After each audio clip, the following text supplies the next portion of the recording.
Welcome to another edition of the Willie Bragg Show. I hope each and every one of you are doing well. I overslept as usual.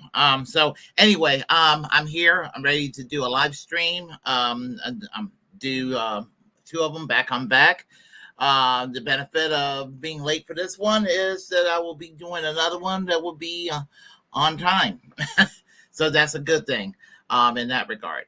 But I will say this before I get started. I'm doing a live stream today on Kamala Harris. This is not from a pro-duopoly standpoint, but from more or less a devil's advocate position of if I was still part of the duopoly with the politics that I have currently right now, if I was still, believing that the Democratic Party could be reformed, if I believed that could still take place, and I was still in that, Justice Democrats sort of mindset and believed that the squad was the answer, and that, that we could turn the Democratic Party away from being from that Clinton model and returning it back to the party of Franklin Delano Roosevelt, but making it a little more socialistic on top of that. If that was possible, I would be doing that. But I'm going to play devil's advocate. That's the perspective. What if? And I'm going to add commentary why it still won't work at the end of the day. But I'm going to argue from that angle because, I do kind of want to appeal to people who may agree with my politics, but may still hold on to the notion that the Democratic Party might have some semblance of being the catalyst for social change, or at least it could potentially be, or what have you. So that's the angle, and as I said, that's who I want to reach. Hell, I want to reach a MAGA supporter and tell them, let them see the error of their ways. So that's what it comes down to. I mean, I want everybody to check out the message that, what I call the real authentic left. Not that I'm saying I'm like the spokesman. I'm not saying that per se. But the real message, let me put it this way, the real message of the left, as opposed to putting a Band-Aid on a gushing wound. And that's what the Democratic Party is. It's a gushing wound. And our politics is just a tiny Band-Aid on a gushing wound. Got to build your own alternatives, and that's the angle I'm mostly arguing from. So, before I get started right now, let me just say, let me give a shout out to to Warren. Good morning, good show this morning. I worked nights. I was kind of sleeping, but I was kind of listening. So that was happening to me. But I was listening to Morning Extra, a good show this morning about the planets and all of that. So that's actually a pretty fascinating subject. So will he wake up in time? Who will bring forth the holy numbers? Where are my pants? Desert Mantis, how are you doing today? I briefly real arch Walz and agree with you. The Willie Bragg Show. Right, and I said I was going to be live streaming in a few minutes, and I held true to my word. Mouse, how are you today? Okay, so at the subject at hand. So we know the story, the scoop, that Kamala Harris is now the presumptive nominee. It goes without saying. There's a 99% chance that she will be. And if I was a Democrat still part of the duopoly, or part-time in the duopoly, shall I say. I mean, I'm not going to say I would never, ever again vote for another individual Democrat. That'd be a little too rigid. But I have very high standards, and I have been burned by Democrats many a times. But I'll give you here in this video. I'll give you an example where one of a few times voting for the Democrats did pay off. And I'm referring to Governor Tim Walz in Minnesota. So, and not perfect, but what he did to the state of Minnesota is what I think that's if the Justice Democrats were able to achieve what the Democratic Farmer Labor Party achieved in Minnesota, they may be onto something. But unfortunately, the Democratic Party nationally and in most states, they kind of don't want to go that route. And that's the problem right there. That is the problem at the end of the day. So anyway, if I was a Democrat, it was kind of like I would obviously belong to the Bernie AOC wing, critical of them if I was still adjacent into the duopoly or part of the duopoly, which I think that the duopoly needs to be rejected. So that's kind of where I'm coming from right there. So with regard to Kamala Harris, I think she's too conservative. That's what it comes down to. So I mean, just is she better than Hillary Clinton? Yes, more than likely. Anything's better than Hillary Clinton. But she's too conservative of a Democrat for me. Even in the one area where there was some potential for her in 2019, she still was not. She basically backtracked when she co-sponsored Medicare for All with Bernie Sanders. Then she watered down her proposal when she ran for president. A lot of them did. Elizabeth Warren did. Tulsi Gabbard did. Pete Buttigieg. And all these people said they were all on board with Medicare for All.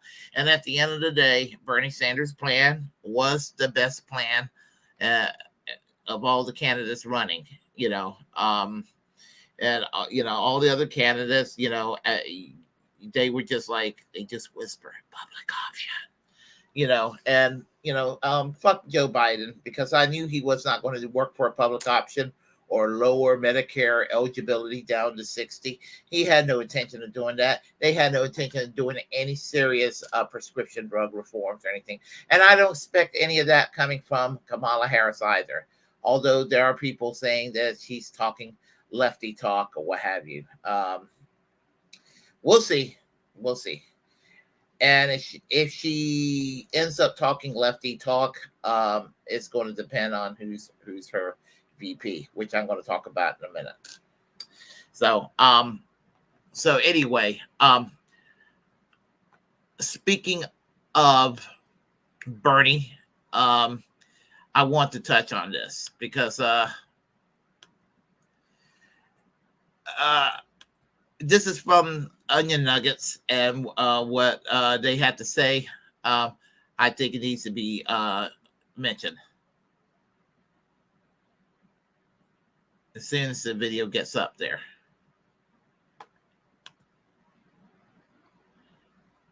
All right.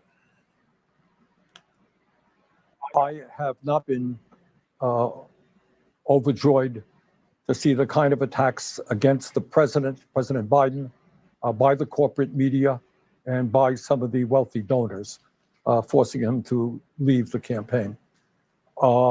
And I think a lot of that was just not right. Bernie, dude, no.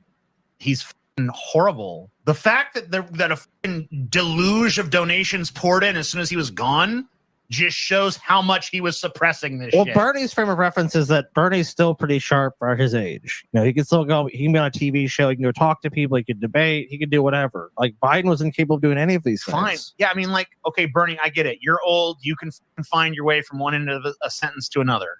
Great. Biden couldn't anymore. Yeah, clearly. Lost it, bro. I mean, like, don't give me this fucking, oh, the rich donors. Well, 80% of the people wanted his ass gone. Aren't you a man of the people? I have not been. Yeah, I mean that's what it comes down to. I mean, you know, Bernie and AOC were so loyal, damn puppies to Joe Biden. You know, when there were people more centristy and more moderate, quote unquote, and conservative than Bernie and AOC, saying we need fresh blood, we need new people. That Joe Biden is damaged goods, and they were sitting there being loyal. And I don't understand Bernie, of all people. Bernie, Hillary Clinton, fuck you in 2016. Joe Biden and the other Democrats coalesce around and they fuck you in 2020. And they patted you on the head a little bit in 2020, a little more than they did in 2016. They still hate you, Bernie, and they still ended up fucking you and AOC and everybody else, and they wish you all go away. Don't you get it? No, he's my good friend. He's my good friend. I mean, very frustrating. Very frustrating. And again, I know what it is. It goes back to 2000 when George W. Bush stolen the election from Al Gore. I don't like Al Gore. I didn't vote for Al Gore. I voted third party, as I normally do in every presidential election. It comes down to that. You know, he doesn't want to be seen as Ralph Nader. And he believes these motherfuckers from 2016 that Jill Stein helped Donald Trump become president. She didn't. He believes that he played a role in challenging Hillary Clinton in 2016. That he made Hillary Clinton vulnerable against Donald Trump. He didn't. He did not do no such a thing. Hillary Clinton lost the 2016 election because Hillary Clinton is an asshole. Hillary Clinton did not want the left. Hillary Clinton would not campaign in those 4 goddamn states that she needed to campaign in. And they would not even allow her goofy husband, Bill Clinton, who is popular still, you know, wouldn't even allow him to go into the states to go and campaign at. I mean, that's what it comes down to. They would not allow these things to happen. And what happened was, you know, Hillary Clinton lost. And yeah, it was the Electoral College. Electoral College stink. I would get rid of the Electoral College. Not because I like Hillary Clinton or dislike Hillary Clinton or what have you. Hillary Clinton has something to do with it. I don't like the Electoral College. But that's how it stands. We have it. We have to live with the consequences of it. I would have felt the same way. Bernie Sanders would have been defeated in 2016 by Donald Trump had Donald Trump won through the Electoral College. I would have said, man, that sucks. But you know what? You know, that's how it is. If Jill Stein in 2016 would have lost through the Electoral College, if she would have miraculously been on the ballot in all 50 states, I would have felt the same way. So, I mean, the point I'm trying to make is that Hillary Clinton lost because she was a fucking lousy candidate for president, and you know, and she can fuck off and rot in hell. So but anyhow, yeah, being loyal to Joe Biden, it's not going to pay off. They're not going to do shit for the progressives. They're not going to do shit for the left, and they didn't even begin to do any of that. So let's go back to, if you don't mind, if I can indulge, you know, okay, she's going to go, Kamala Harris, she's going to be, she's going to be fighting against Orange Man, Donald Trump. Donald Trump, the orange fascist man that she's going to be fighting in November. This creature that she's going to be fighting, when he beats her in 2024, people are going to be losing their shit. Oh, that's not Donald Trump, is it? Oh no. Oh, well, certainly looks like Donald Trump.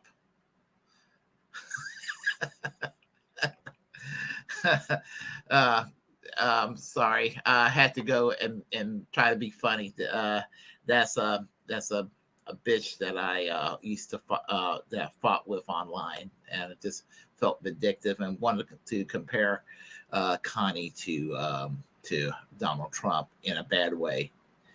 Yeah, she's orange, man, as far as I'm concerned. But all kidding aside, thing about it is that when it comes to this election, Kamala Harris is going to be steamrolled by Donald Trump, all kidding aside. And you got J.D. Vance as the running mate, who's kind of an idiot, a blithering idiot, but Kamala Harris needs an arsenal as a running mate, a good arsenal. I'm sorry, Andy Beshear seems like a nice guy, and he took down a Republican governor in Kentucky, but I just don't think he has the stuff to make it. I don't think that Pete Buttigieg got the stuff to make it. I don't think that Roy Cooper has the stuff to make it. I don't think that Josh Shapiro's got the stuff to make it. And Mark Kelly, I don't think he has the stuff to make it. And also, if you want to keep the Senate from going Republican or any more Republican than it might turn into potentially, you better keep Mark Kelly in that Senate. And I don't even know that much about him, but suffice to say, I think that Carrie Lake is probably going to win in November, and I hope that if she wins, that she shut the fuck up about that gubernatorial race in 2022. Was it? Yeah, 2022. She was more annoying than Donald Trump about whining about the 2020 election. So maybe she'll shut the fuck up about it for a change, and maybe Donald Trump will shut the fuck up about the 2020 election if he wins. Which I don't want either Kamala Harris at this point nor Donald Trump to win. I really don't, and I promise you once again, it's possible to be opposed to both candidates. I promise you, it can take place. It really can. But let's go back to Kamala Harris for a second, because this is going to be really important to take note about. And what I'm going to say is this. Let me find that link. I did not know this until a few days ago, and so Nico House put out this link. Now, I know that Nico House supported Tulsi Gabbard in 2020 for president. I'm all aware of that. I, however, did not know this about Nico House and Fiorella Isabel, and that is that according to this tweet here, as disappointing as she's become on foreign policy, it was all worth it knowing that Fiorella Isabel and I put this masterpiece of OP research together for Tulsi for this debate and help expose Kamala for all the world to see. And this is from Hotspot. Flashback. All you need to defeat Kamala Harris in a debate is just to list out her record. Tulsi, when you were cool, take it away. Let me go Scroll it right back, and we'll let her go underway. Take it away, Tulsi. I want to bring the conversation back to the broken criminal justice system that is disproportionately negatively impacting Black and brown people all across this country today. Now, Senator Harris says she's proud of her record as a prosecutor and that she'll be a prosecutor president, but I'm deeply concerned about this record. There are too many examples to cite, but she put over 1,500 people in jail for marijuana violations and then laughed about it when she was asked if she ever smoked marijuana. She blocked evidence. She blocked evidence that would have freed an innocent man from death row until the courts forced her to do so. She kept people in prison beyond their sentences to use them as cheap labor for the state of California. And she fought to keep cash bail system in place that impacts poor people in the worst kind of way. Thank you, Congresswoman. Senator Harris. I want to bring the conversation back. Okay, and again, that pretty much ended the Kamala Harris campaign. Remember, she didn't even get a delegate a vote, and she ended up filling up as the VP. You know, and they went and declared war on Tulsi Gabbard. In a way, Tulsi Gabbard ended up turning to the right because of this. Not because of this per se, but what they did to her afterwards. The corporate Democrats went after Tulsi Gabbard, and they vilified her, and she didn't get the proper support she needed at the time. And it is dumb to go running to the other side because your feelings get hurt. I understand that, but at the same time, you know, there were vocal people out there on the left that did defend her in 2019, 2020. I'm not talking about unknown quantities like myself, but I'm talking about people who were out there that they were defending her. And she could, if she was going to grift, she could have just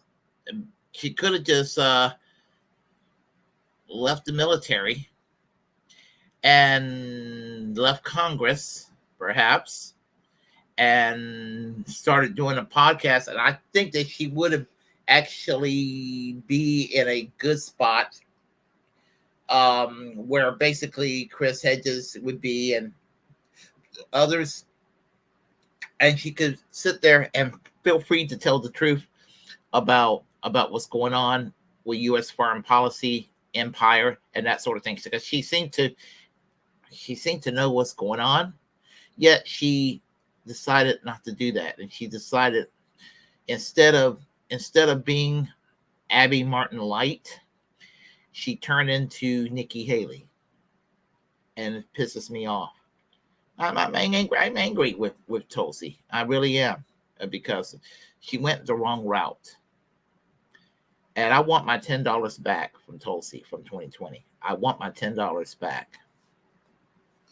So anyway, she turned her back against many of her left-wing supporters who were in many ways to my left.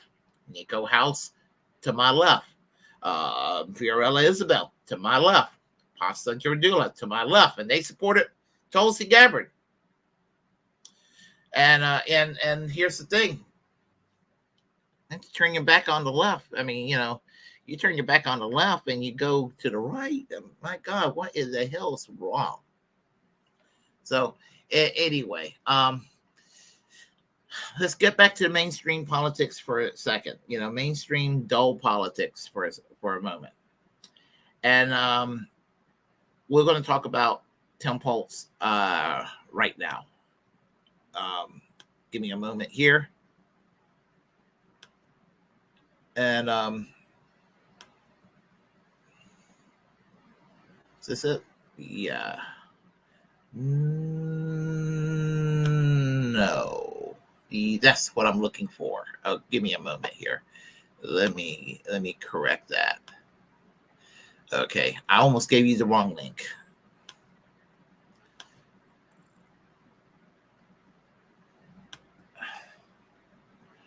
Okay. This is from a YouTuber by the name of Mark of the Beast. and he's pretty funny. So I always listen to him. He's always kind of snarky, but and he's not part of the duopoly either. But he sort of gave his insight. I've been listening to him lately, and this is what he had to say. I'll go to share my thoughts momentarily. Regret, Andy, you're out. Next up, Tim Walz. Tim Walz. You know how I feel about Tim Walz. He is absolutely fantastic. They scream socialism. We just build roads and we build schools. I heard you talking about punching back at the bullies. They see people less fortunate as scapegoats and punchlines for their jokes. We see them as neighbors. I think Tim Walz is great, but I believe the campaign will ultimately decide, you know what? We all like him. Everybody likes Tim Walz. Everybody in the building likes Tim Walz. But let's not get cute. Let's not mess around here. He's clearly outside the standard archetype that we came into this process looking for. Sort of like a woman on a dating app who's looking for a fit male, 6 foot and taller, 25 to 34, who then gets a message from a 5'10", 50-year-old who's funny and engaging and nice, but ultimately outside the parameters of what she's looking for. Do I agree with that? No, I would take a chance on Tim Walz, but I think the campaign will decide, you know what? Let's not get cute here. Let's stick to what we came in looking for, and let's stick to that. So, Tim, with regret, you're out. And basically, he's saying he likes Tim Walz, but he's saying that the Democratic Party will not choose Tim Walz as the running mate. Kamala Harris will not choose Tim Walz as the running mate. And if you don't know who he is the governor of Minnesota. I would say that he is probably the best governor that they have in the Democratic Party, the Democratic Farmer Labor Party.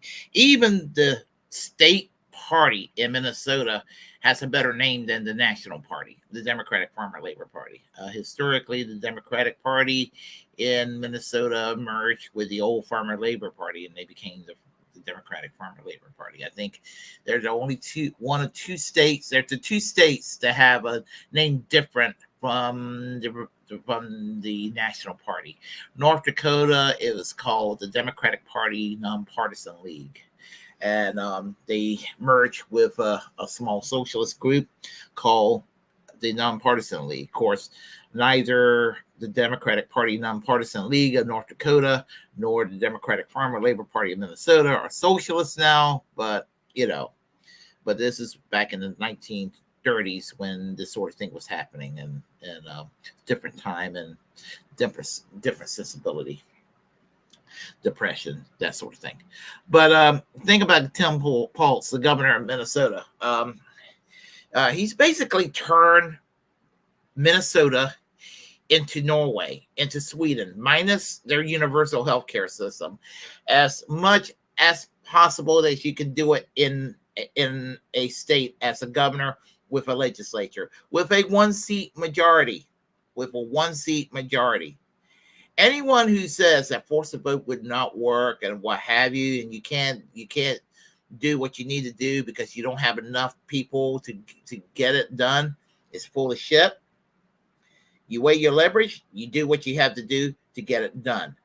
And the state legislature in Minnesota, they were able to go and fund a lot of programs and everything, and be basically old-fashioned traditional progressives that's seemingly out of place in our today's political culture, but somehow very refreshing.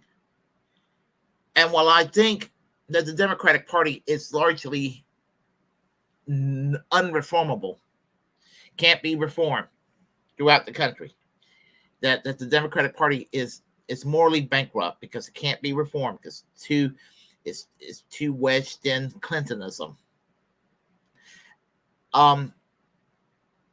They are the model and the exception to the rule. if one must make an argument, they be the argument for it. And Tim Walz is the governor that's made good things happen in Minnesota. Once again, I want to make a disclaimer that I'm not defending Democrats. I am voting for Jill Stein in November. I have no plans to vote for anybody in the duopoly in November. In fact, I'm going out of my way to leave a lot of candidates blank on the ballot because I do not want to contribute to the duopoly. Because there's, most of the candidates pretty much run a duopoly do not support the issues that are dear to me. And that's what it comes down to. We need something to the left of the Democrats. And I'm not going to go and contribute to, I'm not going to contribute and enable the Democratic Party. Because the Democratic Party is Republican-like to me. So let's see here. What do we got? I will play you a Kyle Kulinski video, not because Kyle Kulinski is edgy or anything like that, but in this video, he will explain about his record as governor, Tim Walz. So I'll go, and it's a fairly quick video. I will play it, and I'll comment some more. Give me a moment.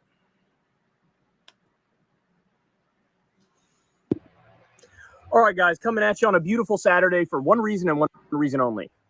I feel a little thing called hope today.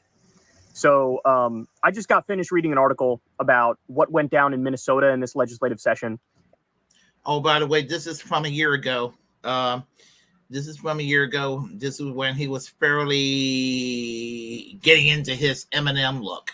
So I just decided to do that. I'll go and put it on I'll fast forward to, just spare you all as much as I can. And I had to share it with you immediately. I could not wait until Monday. So here's what Minnesota Democrats got done with a 1-seat majority, by the way. One seat. Okay. Universal free school meals. By the way, let me pause. That alone is like, celebration time. That is a huge, huge deal. Do you have any idea how many people are going to be positively impacted as a result of something like that? So we got universal school meals. They legalized weed. They did carbon-free electricity. So it's already about 29% of the Minnesota grid, which, by the way, is the highest percentage of anything. But now they're saying it's going to be 100% mandated by law by 2040. That's phenomenal. They did tax rebates for the working class up to $1,300 for families making less than $150,000 a year. So basically just cash directly in the pockets of working class families. They did paid family leave up to 12 weeks. Phenomenal. I mean, it should be a national policy. It's a no-brainer. They also did paid sick leave up to 12 weeks. Right now, to put this into perspective for you, how big of a deal this is, up to 75% of the population of Minnesota does not have paid sick leave. Huge, huge, huge deal. They banned conversion therapy, which of course is when they try to force gay people to not be gay anymore, which is not a thing. That has never happened once in human history. You love who you love, you like who you like. That's how it is. They banned that practice because of course it's coercive and manipulative, and it's done basically by fundamentalist Christians who are just hoping it's possible to wish people out of being gay because it fits their religious ideology. They protected trans rights by shielding patients and providers from lawsuits from other states. So a lot of the red states right now are cracking down on trans people, not just kids, by the way, they're also going after trans adults. And this makes it so that it's kind of like a safe haven state for trans people where they're protected by the law if they're in Minnesota. They also did red flag laws for guns. That's phenomenal. That's a no-brainer. If somebody's acting crazy and saying stuff like, I'm going to kill people, it should be legally possible to make sure they don't have their guns. They also did universal background checks for guns, another no-brainer. Automatic voter registration. That's another one, which is, again, that should already be the case in the United States. It should have been the case decades and decades and decades ago, and we don't have it, but now Minnesota leading the way. We have free public college for families that make $80,000 a year or less. We have a ban on PFAs, which are also known as basically the forever chemicals that are in a whole bunch of stuff these days. We have $2.2 billion increase in K-12 school funding. Phenomenal. Going to hire more teachers, probably going to pay them more, all that good stuff. We also have sectoral bargaining for people who work at nursing homes, which is absolutely necessary because those workers are abused and exploited and underpaid. Guys, this is everything that got done. I want to reiterate this with a 1-seat majority. So basically, we have Minnesota Democrats reviving the ghost of FDR here and showing you that politics can really, really make a difference in people's lives. And again, this is something I probably haven't been this excited reading an article about something since Bernie Sanders' first launch back in 2016. This is like a reminder. It should light a fire under your ass to realize that all the people who are doomers, all the people who are nihilists, all the people who act like nothing's ever going to change ever, and both parties are equally bad or whatever, fundamentally, factually inaccurate. In some cases, sure, but here we have proof positive of the opposite point, which is, yeah, sometimes these Midwestern Democrats deliver. There's that meme that's been floating around. You guys, I'm sure you've seen it. It's like Northeastern Democrats with a supermajority, and then it shows a picture of the Clintons, and it says Midwestern Democrats with a 1-vote majority, and it shows a picture of like Lenin. I mean, look, that's kind of what we're looking at here, right? So the only bad news I have to deliver for you is this. And this shows you the power of capital more than anything. It shows you the power of massive corporations more than anything. So another bill that they passed was to basically force Uber and Lyft to pay their drivers a living wage. Because right now they actually make less than a living wage, and obviously they, make their money off of tips. And so it got to the governor's desk. He was going to sign it. And then what happened is Uber and Lyft were like, if you sign this, we are pulling out of the state of Minnesota. So it basically forced his hand to not sign it. Now, if he did sign it, that would have been a political disaster because so many people use Uber, so many people use Lyft, but of course you want to look out for the workers. So again, they kind of forced his hand to do this. My guess is you're going to have Tim Walz, based on his record to this point, and these other Midwestern Democrats, based on their record, my guess is they're going to basically try to find a way to outmaneuver Uber and Lyft moving forward to try to find a way to pay those workers more. My guess is you would need to get in some sort of a compact with like 6 or 7 other states and make it so that all of these states at the same time sign a bill mandating a living wage for these workers. And if you have those kinds of numbers on your side, then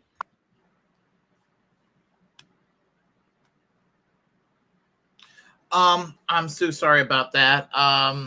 The video was kind of choppy there, but you get the gist of what he did, what he was saying. Now, the problem with Kyle Kalinski's video is that there's still too much optimism because just because Minnesota's got their shit together, the Democratic Party, the Democratic Farmer Labor Party's got their shit together, doesn't mean that the Democratic the Democratic Party nationally are going to get their shit together. There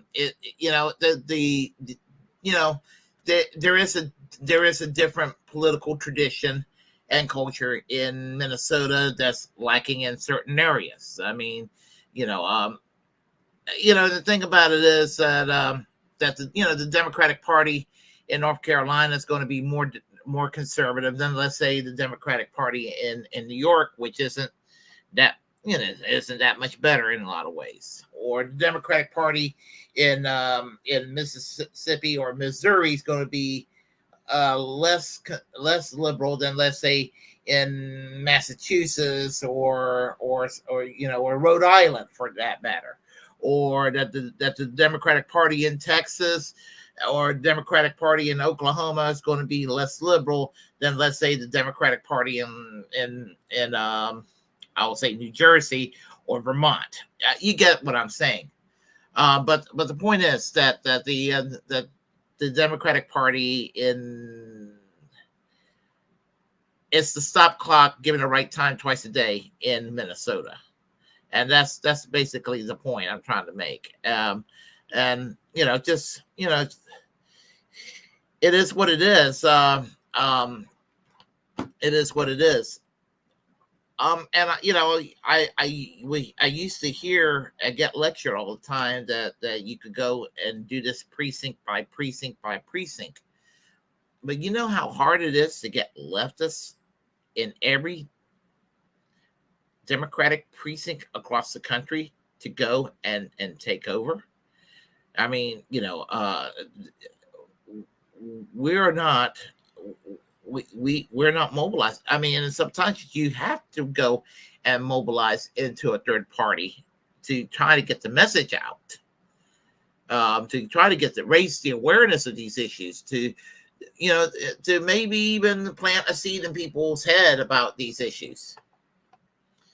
Because what's not working is voting for Chuck Schumer, or voting for Nancy Pelosi, or voting for I'm trying to think of a governor, any governor that's any Democratic governor that's out there. I'll give my governor, Roy Cooper. I mean, I don't even know what the hell he's doing half the time, because he's a very typical politician. But the point I'm trying to make is that Tim Walz is the exception to the rule, and I will say that not because I believe in the Democratic Party, but again, he's the stop clock given the right time twice a day. If you want somebody who's going to take on J.D. Vance, if you want a bulldog, if you want somebody who has kind of a in a positive way, a kind of a mean streak to take on someone like J.D. Vance, this is the guy you need to do. But here's the problem: the Democratic Party do not have common sense. They if there is a correct way to go and defeat Republicans, they will just not use that method. And then if there's a policy or a program or something, when they do get a majority and they have the presidency and they have Congress under their belt and everything, will the Democrats do the right thing? No. They're either too scared to govern, or they're too paid and bought off to govern, or something. The whole ratchet effect, as they talk about, where when the Democrats are in charge, the ratchet goes the opposite direction, where nothing can get done. And it's not because the left message is terrible. It's not because the left message that what the left believes doesn't work. It's not because what the left believes is immoral or evil or what have you. It's because the Overton window is far to the right in this country, and it's rigged. It's rigged in favor of the corporations. It's rigged in favor of the right. It's rigged in favor of always favoring a conservative orientation. And that's the problem with this country right there. And so while it would be a smart move for Kamala Harris to choose this to Tim Walz, she won't do it. She'll probably choose a Democrat that's going to be scared to take his own side of an argument. What Democrats are known to do. And so, they put up a good fight in a lot of ways, and they tried what they tried. But Bernie and AOC, y'all need to get your act together. The only thing that y'all have done, you've actually inspired younger people to get out there and to believe in something. But once you reach a certain point, you're scared to take it a step further, and that's very disconcerting. So that's pretty much what I needed to say right there about that. I'm going to do another live stream in a few minutes. So there is that. So I'll conclude by saying this. I have an announcement to make. It looks like this coming Tuesday at 5 p.m. Eastern Standard Time, 2 o'clock Pacific Standard Time, that Braglands, Jimmy Sutherland and myself will be having our show back. So be sure to tune in on the Willie Bragg Show here for Braglands, and be sure to watch the Braglands on the Braglands channel on YouTube and on Twitch, of course. And I'm looking forward to seeing y'all then. And until then, I will say, if you like what you heard, please press like and comment. Comment any way you disagree with what I have to say. Feel free to share the content on this channel. As the First Amendment absolutist, it's my duty to inform you to create your own platform and utilize it, because we're in fact the muckrakers of our time. Reject corporate media, please, and subscribe to the Willie Bragg Show on all my platforms, if you would. Remember to I probably should start adding S. Snowden now. So since Julian Assange has been free, so maybe I'll start saying free. Yeah, well, he's not in prison. Shall I say? I guess we could say pardon S. Snowden and Julian Assange. Okay, what about that? I'll try to remember that. Pardon Julian Assange, pardon S. Snowden, free Palestine, free healthcare for all, and of course, free speech absolutism. Y'all take care. See you in a few minutes. Bye-bye.